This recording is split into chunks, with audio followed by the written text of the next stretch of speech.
Hi, my name is Zai, played Quake for 18 years and counting, and reviewed over 50 mice. I've already reviewed the Cougar 550M, and the Cougar Revenger is basically an updated version of that. However, the 550M review was with the old format, so I'll go through the full review anyway. The Revenger is clearly the better mouse, but it's also $15 more on Amazon, being $60. So is it worth the extra $15? That depends on how much you care about colors, a 3360 sensor, and some updated materials and lights. This is the packaging, nice and simple.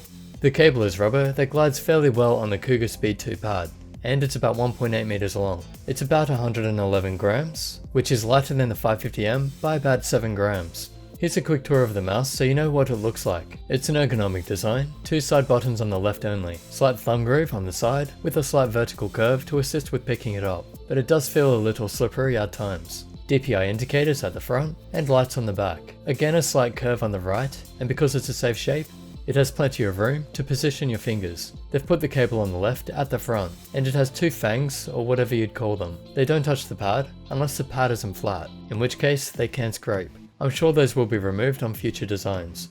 The button slope is gradual, and the hump is slightly toward the back. This should make it suitable for all grip styles, depending on your hand size. Here it is with the Razer Death Adder and the Logitech G403. It's basically Death Adder size, and a similar shape.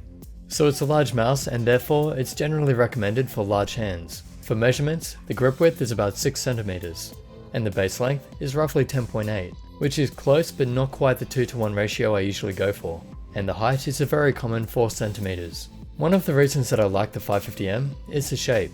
Despite its weight, I could still play with it. And the same is true for the Revenger, and it's lighter so I felt even more comfortable with it. However, with 18 by 9 centimeter hands, it is a bit big for me. The size guide you see on screen now is a rough estimate, and it's based on hands twice as long as they are wide, so don't take this as fact, but try to aim for the green area, and go for something larger if your hand is wider. If I were to recommend it, for palm grip, I'd say it's ideal for 19.5 centimeter hands.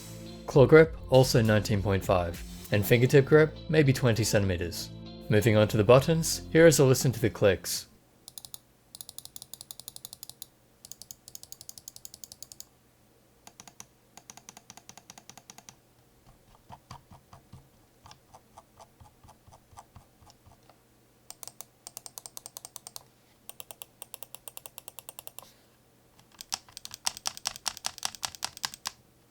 Left and right are Omron switches, so they're fairly light and they're not separate from the shell. They have a bit of a snap to them.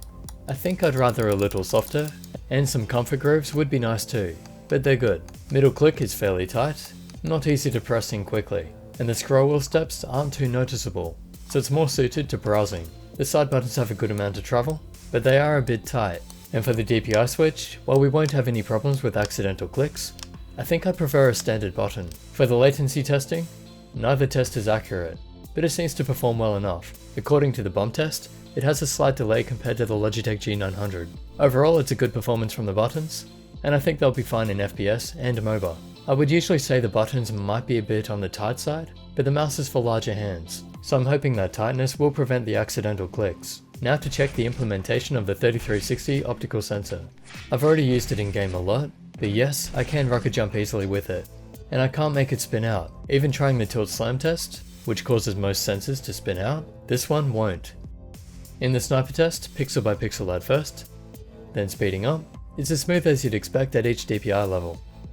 I don't have an exact way to test acceleration, but it doesn't appear to have any. For the liftoff distance, while it is adjustable in the software, even at the highest setting, it's barely 1 DVD, which is extremely low, under 2mm. Testing for delay, this feels as responsive as other 3360 sensors, so that's very good.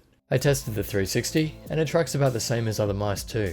In the line test I see no abnormal jitter, no angle snapping, and no skipping. The liftoff movement is well controlled, and there's no sensor or lens rattle. One last thing, for some reason it switches off when inactive, as in the sensor goes into a sleep mode. It takes half a second to wake up, not a big deal, it didn't affect me at all, but they said they're looking into it anyway. Overall, it's a top optical sensor and performs as expected.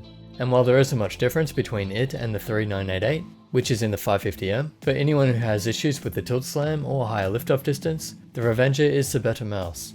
For the build quality, when tapping it, there's no extra sound, and when shaking it, there's no rattle at all that I can hear. I haven't had a mouse without rattle in a long time, so it's nice to know that these have a solid build. Design wise, they have removed the color from the mouse. It's all black now, which really shows off the RGB. The materials are the same, except the sides are now rubberized. The top is just a smooth plastic, and the scroll wheel is rubber but with grooves in it.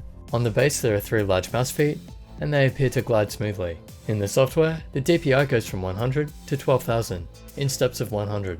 You can set 3 different DPIs, and a sniper setting. You can change polling rate, and the lift-off distance, even though there isn't much difference between the levels. You can rebind the buttons with basic and advanced commands, including media functions.